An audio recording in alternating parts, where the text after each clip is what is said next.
In today's video, we take a look at a man who won't pay for his date's nails and hair, and this clip here shows why most modern women aren't trustworthy. But before we jump in, please make sure to subscribe the channel and turn on the bell notification. This is how cheating starts. I have been with my fiance for 7 years. We got engaged last year, and he is the best thing that has ever happened to me. Recently, while surfing alone, I met this guy, and we had a great first conversation. He's incredibly attractive, intelligent, driven, and confident. He is recently married and asked for my number at the end of the surf session. I made it clear it should be a double date because I'm engaged, and he's married. Fast forward 2 months, and we have all hung out a couple of times. However, the more we hang out, the more I am growing a real crush on this guy. I feel guilty for feeling this way. This has never happened to me before, and I am constantly uneasy because the temptation is very real. Are you surprised? Are you surprised at all? But what I'm saying is she didn't do anything wrong the first time. Yes, she did. You're saying Are you ready the number for it? exchange? Yeah. Who but- does that? You don't just give some random person your number. So let's recap. You are married for 7 years. You met this random guy while you were surfing, and he's so nice. You had such a great conversation with him, justifying what you're about to do. And then he asked for your number, and yeah, I gave it to him, but I made it known that it had to be in a double date kind of way, justifying what you're doing. And then we all hung out a couple times. He's engaged as well. And now after hanging out with him longer and longer, I'm growing a crush on him. What should I do? You know what you were doing. You can't trust modern women, but you can absolutely trust the fact that a woman will always defend another woman's acts, no matter how bad they are. And for the surfer, she should cut her fiancé some slack and break the engagement so he isn't misleaded into his new life. And next we have a woman who complains that her partner isn't paying her bills. For the money in the car, not for the bills. That's it. If you ain't getting my hair done, if you ain't getting my nails done, if you ain't doing nothing for me, then I don't need you here. It's not 50-50. It's not 80-20. It's 100% to 0.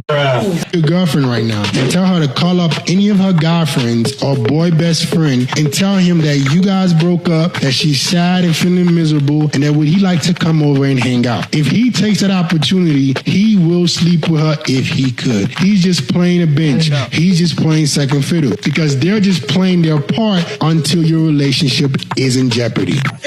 And this is exactly what is happening in the modern dating world. Women are playing with a guy's emotions and acting like they are the victims, and the smart guys are reaping all the benefits in this. Because as this woman said, most young women aren't ready to have a good man. If you're not used to having a good man in your life, or if you might have seen that growing up, you can do all the healing work that you want to do. But when a good man comes, can you handle that? Because he's going to be a trigger, and you're going to have to know how to decipher intuition and fear. And they feel the same. The version of you that you are right now is why you have what you have. You got to make a complete identity switch to get something different. And so what happens is when people aren't ready to do that, they will always go back to the low-hanging fruit that they're accustomed to. She is right. If you are not ready to have a positive influence in your life, then no matter what, you won't accept it, and it has nothing to do with gender. Cause for men as well. Low-lying fruits like her are scattered everywhere, and they should be avoided at all costs. Say, let me see your side profile, let me see your body, let me see your tax returns and your bank statement before you come for me. Okay. This girl has more plastic surgery than Kylie Jenner. Okay, maybe that's a little steep, but you get the picture. This just further proves my point. You know, you see so many people clapping back at podcast bros, but where's the talk about all these toxic men on these podcasts? Okay, bye. I don't like me. But why? Do you not like yourself? And when they start liking me, I don't like them. Jesus Christ. This one does not want peace. She wants problem always. She wants to date enemies of her progress. But unless I really, really, really like them, then I'll still like them. But what the father is she talking about? The more she talks, the less I understand what she is saying. And that is not what the English language is created for. Act like they don't like me and don't act interested in... You know what I'm saying? I know what you are saying, but my brain is not computing it. As soon as they start liking you, you will break up with them. Why would I want to date somebody I don't like for them to break up with me? Am I a vagabond? She is confused and deluded and is going to stay that way. because she lacks any sense of responsibility and direction in her life, and anyone who doesn't have it won't ever have a stable relationship, as called by this guy here.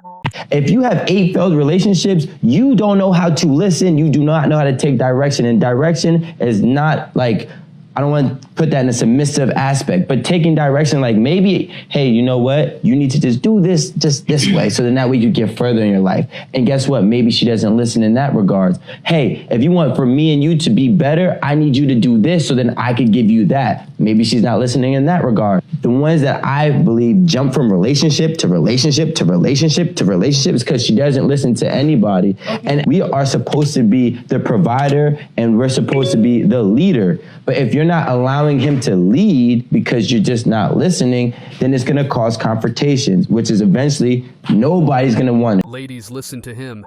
Think about it long and hard. And if he makes sense to you, then do what he said. But only follow his advice if you have a good man beside you and not a bad guy who would just use you. Because as this woman said, women have to wait for men when it comes to relationships. And we have to wait on the man for everything. We can date whoever we want, but we can't marry who we want. One of them says, stepping into the marriage, you have to wait for the man to ask you to marry him, to ask you to be his girlfriend, to ask you out on a date. All these kind of things we're waiting, like literally. How about you have multiple? So you're not waiting on nobody. Because they're trying to distract themselves. But realistically speaking, they want that one guy who was taking forever to claim them. That's not how it is. Yes, I've always felt that way. Don't get it twisted. When you think about it, I'm just trying to be more realistic, be more open-minded in my thinking. That's the reason why I'm saying. Why do they do this? You know, they start flirting with you. They are opening that door. They're just walking in there like, hey, beautiful. And then they start this whole thing where they make you fall in love with them, you know, and they try really, really hard. And once they get you, once they get you to text them when they haven't texted you in a while and you're like, okay, maybe I should text now because maybe he's not going to get back to me ever and I can't let that happen. So I'm going to send him a cute picture of me and I'm going to make a fool out of myself because I really like this guy because he told me about his past and now I feel for him. And once they get you to do that and then they just disappear on you, then they're like, I'm going to bounce like a bouncy house. I'm out of here. That is just some players playing the game with the rules you guys placed in the first place. And as I said in the previous clip, women also have to be careful when they are choosing a guy, because most modern women only attract bad boys, and it all starts with them taking the wrong decisions, as seen in this clip here. I'm 24. I'm 22. Do you think dating gets better as you age, or does it become harder for you? Harder. I would say it's gotten easier because as I've gotten older, I've learned more about myself and what I'm looking for.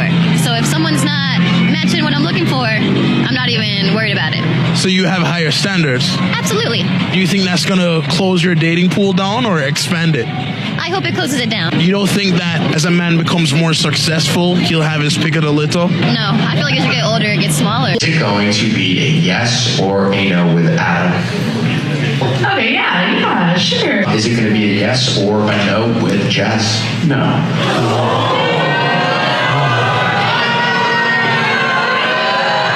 I mean, he seems very nice. That's new for me. Not used to that one. Honestly, in my dating life, I'm either hell yes or hell no. Alright. I'm just not instantly like, yeah. It was a no because he just didn't feel like, I guess he said, he's very hard or very soft on things. There is someone who wants to meet Jess.